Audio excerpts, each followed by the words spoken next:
अस्सलाम वालेकुम dear students. Last time हमने जो हमारा टॉपिक कंप्लीट किया था बेटा वो था ट्रांसपोज की प्रॉपर्टीज़। हम पढ़ रहे थे मल्टीप्लिकेशन पर। उससे पहले हमने जो टॉपिक्स पढ़े हैं उसमें हमने एडिशन सब्ट्रैक्शन पढ़ा है ट्रांसपोज की प्रॉपर्टीज़ के साथ, और फिर हमने स्केलर मल्टीप्लिकेशन यानी 2a - 3b 3a + 4b something के क्वेश्चन करे, सिंपल मल्टीप्लिकेशन के कुछ सवाल करे, और फिर मल्टीप्लिकेशन के हमने ट्रांसपोज की प्रॉपर्टी पढ़ ली। उसी चैप्टर के हम एक और टॉपिक को आज हम पढ़ेंगे बेटा। उस टॉपिक का नाम है determinant of matrix. Determinant of matrix से क्या मुराद है? मैंने यहाँ पर लिखा हुआ है determinant of matrix when order is 2/2। Sir when order is कहाँ लिखा हुआ है? ये जो 2/2 लिखा है इसका मतलब मैंने क्या मेंशन किया बेटा? ऑर्डर मेंशन किया हुआ है। एक ऐसा मैट्रिक्स जिसका ऑर्डर 2/2 हो या 3/3 हो, जब हम उसका डिटर्मिनेंट फाइंड करते हैं तो प्रोसीजर बाद में देखेंगे, पहले ये समझते हैं कि डिटर्मिनेंट क्या होता है। अगर हम एक मैट्रिक्स की बात करते हैं बेटा, हमारे पास सपोज कर लें ऐसा मैट्रिक्स लिखा हुआ है 2 3 4 और 5। अगर हम इसका डिटर्मिनेंट सॉल्व करते हैं तो इसका डिटर्मिनेंट आएगा -2। अब वो कैसे आता है अभी हम सीखेंगे इंशाल्लाह कैसे आता है। इसका डिटर्मिनेंट हमारे पास क्या आ जाएगा बेटा? -2। ये डिटर्मिनेंट का मतलब क्या होता है, कैसे आएगा छोड़ें, फिलहाल ये सुने कि डिटर्मिनेंट क्या होता है। अगर हम एक मैट्रिक्स की बात करते हैं तो हमारे पास इस वक्त यहाँ पर 4 अदद एलिमेंट्स मौजूद हैं। एक मैट्रिक्स के अंदर हमारे पास कितने एलिमेंट्स मौजूद हैं बेटा? 4 अदद हमारे पास एलिमेंट्स मौजूद हैं। अगर हम उन एलिमेंट्स के ऊपर एक ऐसा प्रोसीजर अप्लाई कर दें, एक ऐसा ऑपरेशन अप्लाई करें, एक ऐसा मेथड जो उस पूरे के पूरे मैट्रिक्स को एक डिजिट वैल्यू में कन्वर्ट कर दे, यानी कि इस पूरे मैट्रिक्स को स्केलर बना दे, इस पूरे मैट्रिक्स को एक वैल्यू में, एक न्यूमेरिक वैल्यू में कन्वर्ट कर दे, ऐसे प्रोसीजर को क्या कहते हैं बेटा? हम डिटर्मिनेंट कहते हैं। अब चाहे उसका ऑर्डर 2/2 हो या चाहे उसका ऑर्डर क्या हो बेटा? 3/3 हो, उससे फ़र्क नहीं पड़ता। ऑर्डर 2/2 का मेथड अलग है, 3/3 का मेथड अलग है, लेकिन कॉन्सेप्ट दोनों का मतलब एक जैसा है, दोनों की डेफिनेशन एक ही जैसी है। लेकिन जब हम 2/2 की बात करते हैं, जब हम किसकी बात करते हैं? 2/2 की बात करते हैं, तो हम आसानी के लिए एक और डेफिनेशन पढ़ लेते हैं। वो क्या है? हम कहते हैं कि डिफरेंस बिटवीन 2 डायगोनल्स, किसी भी मैट्रिक्स के 2 डायगोनल्स का जो डिफरेंस है वो क्या कहलाता है? डिटर्मिनेंट। लेकिन ये डेफिनेशन उस वक्त एप्लीकेबल है जब ऑर्डर सिर्फ क्या हो? 2/2। 3/3 के लिए डेफिनेशन एप्लीकेबल नहीं है। इसलिए इसकी प्रॉपर जो डेफिनेशन है वो क्या है बेटा? इसकी डेफिनेशन है कि हम किसी भी मैट्रिक्स को एक सिंगल न्यूमेरिक वैल्यू में यानी स्केलर वैल्यू में अगर हम कन्वर्ट कर देते हैं तो ऐसा प्रोसीजर क्या कहलाता है? हमारे पास डिटर्मिनेंट कहलाता है। सपोज करते हैं ये एक मैट्रिक्स है, इसका नाम है A B C और D। ठीक है, ये एक मैट्रिक्स है, इसका क्या नाम है? A B C और D। अगर मैं इन दोनों के डायगोनल्स का डिफरेंस फाइंड करूं या इसके फॉर्मूला की बात करूं तो बेटा इसका फॉर्मूला होता है AD - BC। डिटर्मिनेंट को आप D भी लिख सकते हैं, आप 2 स्ट्रेट लाइन बना के इस तरीके से लिखेंगे, इसका भी मतलब क्या है? डिटर्मिनेंट है। ये इसका पहला डायगोनल है, आप इसको मल्टीप्लाई करेंगे A को D से AD, फिर आएगा माइनस, फिर आप मल्टीप्लाई करेंगे B को C से, तो इसका फॉर्मूला बन जाएगा बेटा AD माइनस का BC। एक ऐसा प्रोसीजर जिसमें हम किसी भी मैट्रिक्स को किस में कन्वर्ट कर देते हो? एक न्यूमेरिक वैल्यू में कन्वर्ट कर देते हो या मैट्रिक्स वैल्यू को स्केलर वैल्यू बना देते हो, ऐसा प्रोसीजर क्या कहलाता है बेटा? डिटर्मिनेंट कहलाता है। अगर ऑर्डर 2/2 है तो डिटर्मिनेंट क्या कहलाएगा? AD - BC। क्या होगा? AD - BC। हर सवाल पर जब ऑर्डर क्या होगा? 2/2, तो डिटर्मिनेंट का फॉर्मूला है AD - BC। सपोज करते हैं कि अगर मैं कहूँ भाई फॉर एग्जाम्पल ये पहला सवाल है। अब आप सोच रहे होंगे सर ये इतनी सारी जगह क्यों छोड़ दी? अभी कुछ चीज़ें आपको बताना बाकी हैं, लेकिन फ़िलहाल पहले सवाल देखेंगे तब आपको वो चीज़ें बताऊंगा तो आपको आसानी से समझ में आ जाएंगी। सपोज़ करते हैं हमारे पास एक मैट्रिक्स है ये, जो कि मैंने यहाँ भी लिखा हुआ है और जिसका आंसर 2 3 4 और 5 हमारे पास एक मैट्रिक्स है जिसका मैंने आपको कहा था आंसर क्या आ जाएगा बेटा? -2 आ जाएगा। अब देखते हैं इसका आंसर -2 कैसे आएगा। तो अगर मैं इस A के मैट्रिक्स का डिटर्मिनेंट फाइंड करना चाहता हूँ तो फॉर्मूला होगा बेटा AD - BC। AD का मतलब 2 5 माइनस BC का मतलब 3 4। 2 5 ज़ार कितना होता है? आप बोलेंगे 10 होता है। 3 4 ज़ार कितना होता है? आप कहेंगे सर ये 12 होता है। अगर हम 10 में से 12 को माइनस कर देंगे तो हमारे पास डिटर्मिनेंट क्या बन जाएगा बेटा, -2 बन जाएगा, जो कि मैंने आप अगर देखें बोर्ड के ऊपर यहाँ लिखा हुआ भी है कि इसका आंसर कितना आएगा, -2 आएगा। अब ये मुझे डायरेक्ट कैसे पता, क्योंकि मेरी प्रैक्टिस 3 चीज़ों की, आप 2-3 सवाल सॉल्व कर लेंगे तो आपको भी डायरेक्टली देखकर आंसर मालूम करना आ जाएगा। यानी क्रॉस मल्टीप्लाई करना है और बीच में क्या आएगा, माइनस। एक और एग्जांपल देखते हैं हम। सपोज कर लेते हैं एक और मैट्रिक्स है, उसका नाम है A, और मैंने लिखा भी यहाँ पर 2, 9, 3 और 6, ठीक है ना। इसका भी क्या फाइंड करना है, हमें डिटर्मिनेंट फाइंड करना है। तो हम लिखेंगे now determinant of A is equals to AD minus BC। AD का मतलब है 2 मल्टीप्लाइड बाई 9, BC का मतलब है 3 मल्टीप्लाइड बाई 6। अगर हम 2 को 9 से मल्टीप्लाई करें तो 2 9 जार क्या होता है, आप कहेंगे सर 18 होता है। हम 3 को 6 से मल्टीप्लाई करेंगे कितना होता है, आप कहेंगे सर ये भी 18 होता है। अगर हम 18 में से 18 को माइनस करवा लें तो हमारे पास आंसर कितना बच जाएगा डिटर्मिनेंट का, आप कहेंगे सर कुछ भी नहीं बचा, ये तो 0 हो गया। अब जो मैंने यहाँ पर लेफ्ट हैंड साइड पर अपने पास बोर्ड पे जगह छोड़ी हुई है ना, अब वो आपको आसानी से समझ में आ जाएगा कि मैं आपको क्या कहने की कोशिश कर रहा हूँ। अगर मैं इस मैट्रिक्स की बात करूँ तो इस मैट्रिक्स का आंसर कितना आया है बेटा, -2। इस मैट्रिक्स की अगर मैं बात करूँ तो इसका आंसर कितना आया है बेटा, 0। हमारे पास किसी भी मैट्रिक्स का आंसर अगर 0 आ जाए या किसी भी मैट्रिक्स का आंसर 0 के अलावा कुछ भी आए, अगर किसी भी मैट्रिक्स का आंसर 0 आ जाए या किसी भी मैट्रिक्स का आंसर 0 के अलावा कुछ भी नंबर बनता हो, तो वहाँ पर हम करते क्या हैं, ज़रा गौर से सुनिएगा मेरी बात, कि अगर हमारे पास डिटर्मिनेंट 0 आएगा, अगर हमारे पास क्या होगा बेटा, डिटर्मिनेंट 0 आएगा तो मैट्रिक्स का नाम होगा सिंगुलर मैट्रिक्स। अगर डिटर्मिनेंट, गौर से सुने, इधर तवज्जो दे मेरी तरफ जो मैं लिख रहा हूँ, अगर डिटर्मिनेंट का आंसर 0 आएगा तो क्या होगा, सिंगुलर मैट्रिक्स। अगर डिटर्मिनेंट का आंसर 0 नहीं आएगा तो क्या होना चाहिए। अब आप सब कहेंगे सर वो सिंगुलर के साथ आएगा प्लूरल, तो ये इंग्लिश ग्रामर की क्लास नहीं है कि सिंगुलर के साथ प्लूरल आएगा। ऐसा मैट्रिक्स जिसका डिटर्मिनेंट 0 हो वो सिंगुलर है, जिसका डिटर्मिनेंट 0 नहीं है वो नॉन सिंगुलर है। जिसका डिटर्मिनेंट 0 है वो क्या है, सिंगुलर। जिसका डिटर्मिनेंट 0 नहीं है वो क्या है, नॉन सिंगुलर। तो हम यहाँ पर डेफिनेशन लिख रहे हैं कि भाई कंडीशन होती है हमारे पास, 2 कंडीशंस हैं, कंडीशन ऑफ डिटर्मिनेंट। पहली कंडीशन ये है हमारे पास कि अगर डिटर्मिनेंट किसी भी मैट्रिक्स का 0 आया, अगर डिटर्मिनेंट क्या आ गया बेटा, 0 आ गया। और दूसरी कंडीशन हमारे पास है कि अगर डिटर्मिनेंट 0 नहीं आया,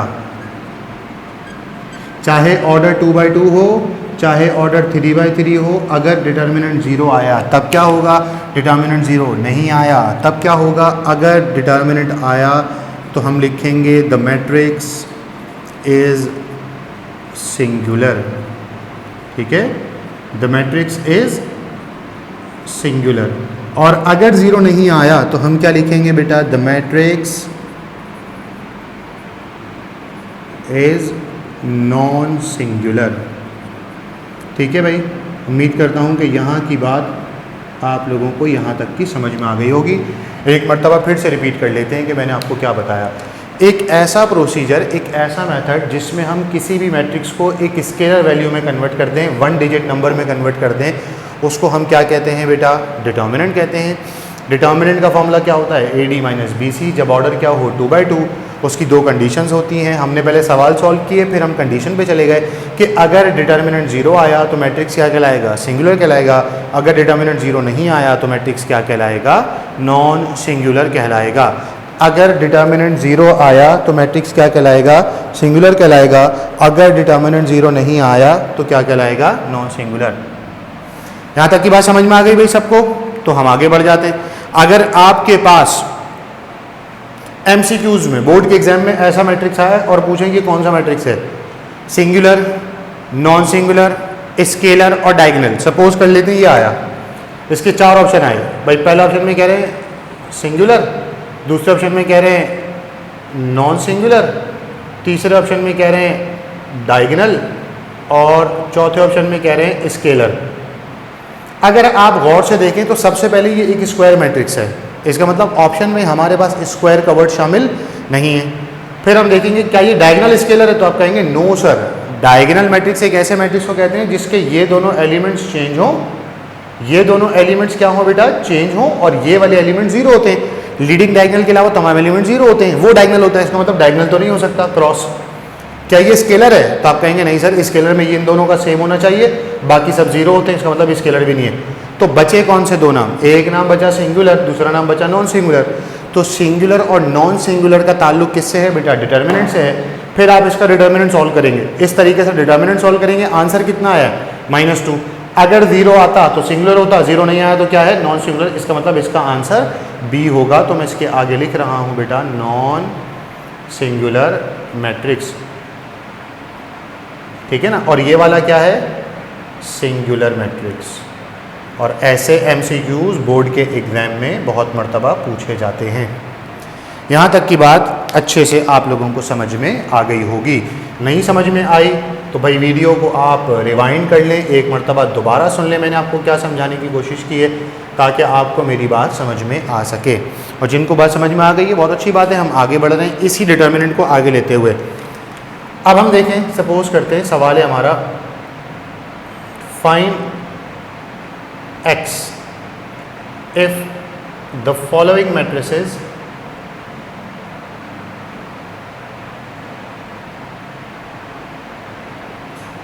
are singular। हम ये जानते हैं कि बेटा अगर किसी भी मैट्रिक्स को हम सिंगुलर कहते हैं तो उसकी एक ही शर्त है, सिंगुलर उस वक्त होगा जब उसका डिटर्मिनेंट क्या होगा, ज़ीरो होगा। जैसे हमने इस मैट्रिक्स को सॉल्व किया और हमारे पास डिटर्मिनेंट की वैल्यू ज़ीरो आई है, मैं इसी मैट्रिक्स में से पहला सवाल बना रहा हूं ताकि आप लोगों को काम करने में आसानी रहे।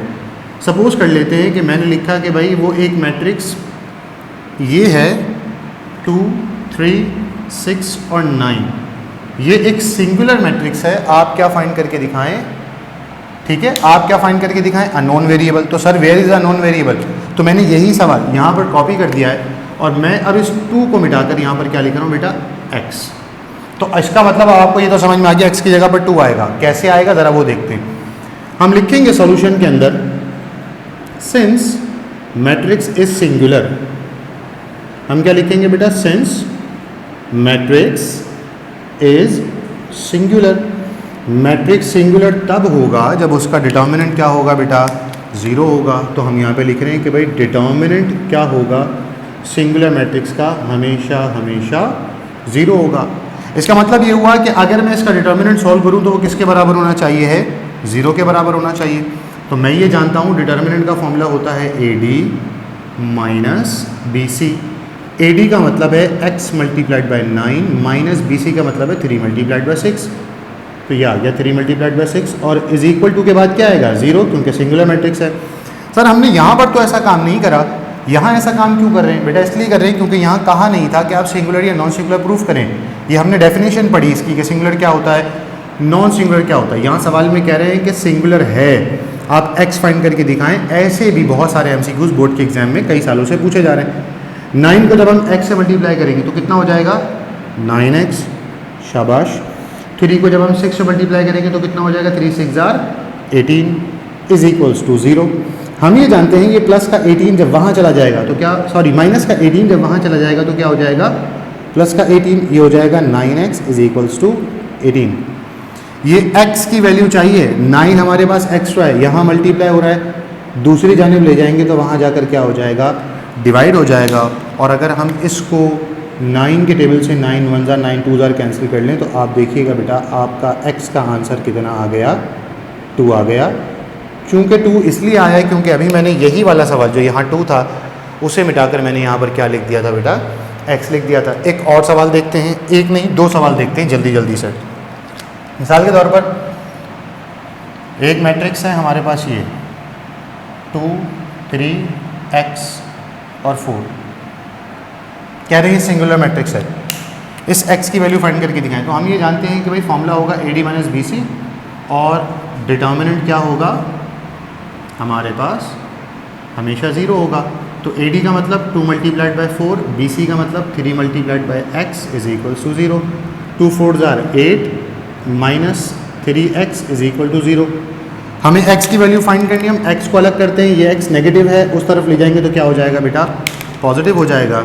ये हो जाएगा 8 इज इक्वल्स टू 3x। हमें तो सिर्फ ये x चाहिए, 8 अपनी जगह पर, x अपनी जगह पर, ये 3 मल्टीप्लाई हो रहा है, दूसरी साइड पर जाएगा तो क्या हो जाएगा बेटा, डिवाइड हो जाएगा।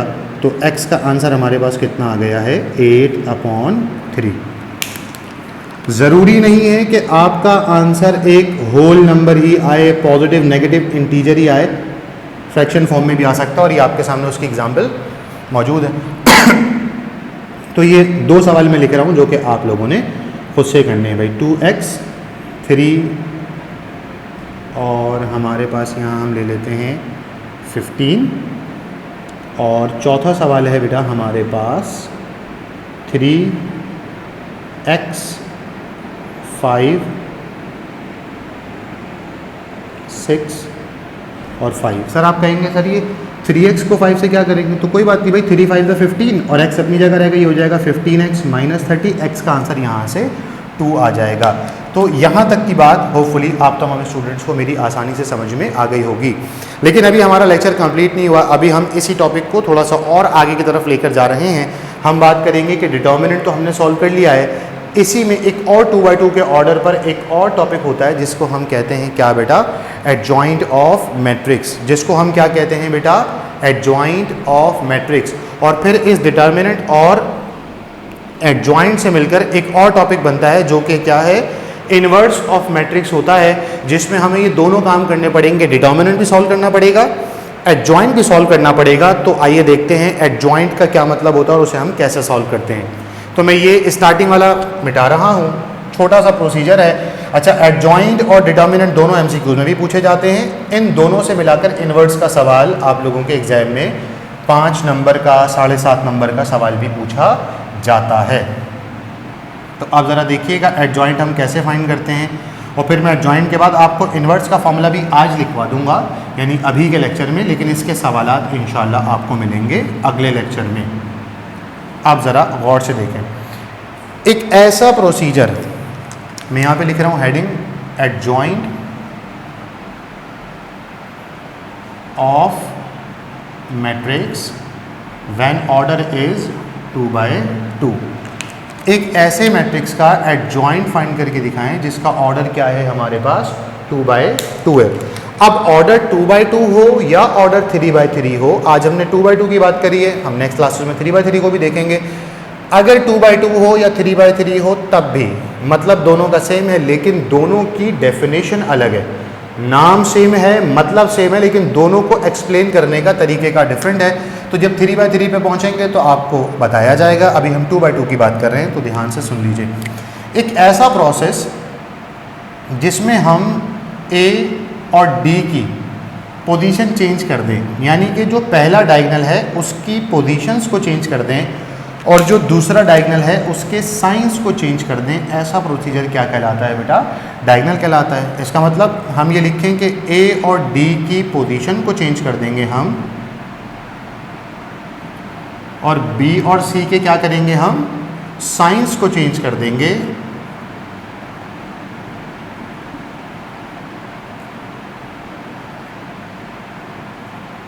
इसका मतलब क्या हुआ, अगर मैं एडजॉइंट ऑफ ए का मैट्रिक्स बनाना चाहूँ तो मैं लिखूँगा एडजॉइंट ऑफ ए। ए और डी की पोजीशन चेंज का मतलब है डी ऊपर चला जाएगा, ए नीचे आ जाएगा, यानी डी यहाँ चला गया, ए कहाँ आ गया बेटा, यहाँ पर आ गया। बी और सी के क्या करने होते हैं, साइन चेंज करने होते हैं, तो ये हो जाएगा माइनस का बी और ये क्या हो जाएगा, माइनस का सी।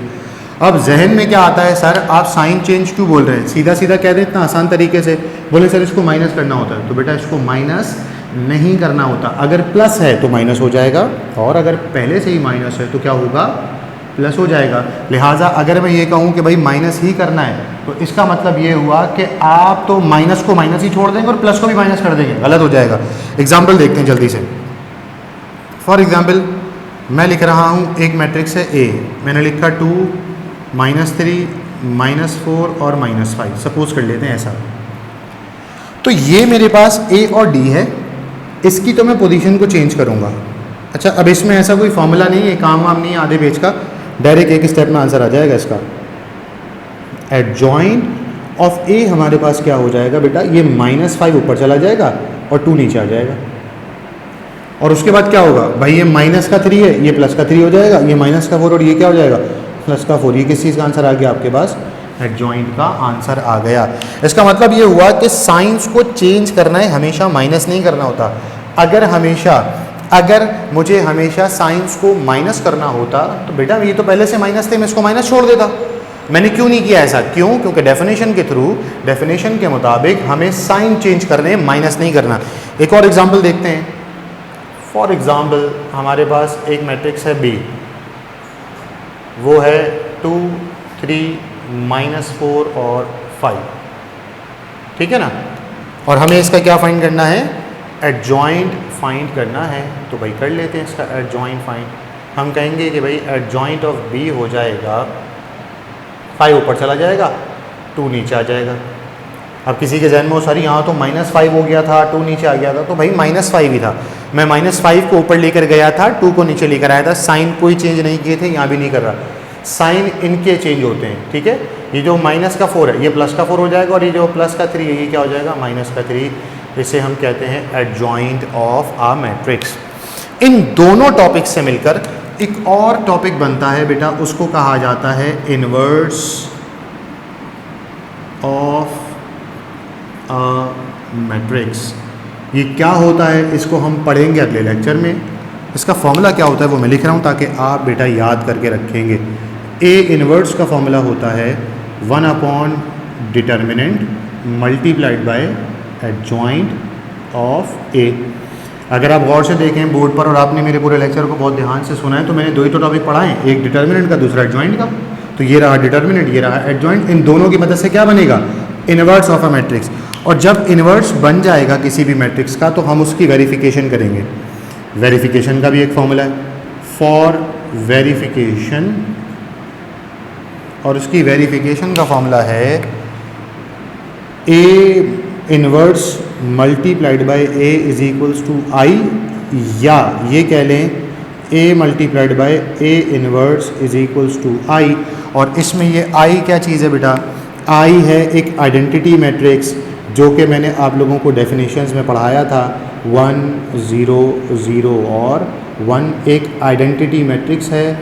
अगर हम इनवर्स की वैल्यू को यानी जो आंसर आया है उसे क्वेश्चन के मैट्रिक्स से मल्टीप्लाई करवाएं तो हमेशा हमारे पास क्या बनेगा, आइडेंटिटी मैट्रिक्स बनेगा। ऐसे प्रोसीजर को क्या कहते हैं, इनवर्स की वेरिफिकेशन। तो मैंने आप लोगों को 3 चीज़ें आज बताई, 2 पूरा सॉल्व भी करके दिखाए, एक डिटर्मिनेंट दूसरा एडजॉइंट, और मैंने इनवर्स का इंट्रोडक्शन दे दिया। एक्सप्लेन नहीं किया इनवर्स क्या होता है, कैसे होता है, कब होता है। इसको इंशाअल्लाह आपसे डिस्कस करेंगे अगले लेक्चर में। टिल देन प्रैक्टिस करते रहिए, अपने घर वालों का बहुत ज़्यादा ख्याल रखिएगा। मुझे मेरी कोचिंग की एंटायर टीम को अपनी ख़ास दुआ में याद रखें। अल्लाह मुहाफ़िज़ व निगहबान।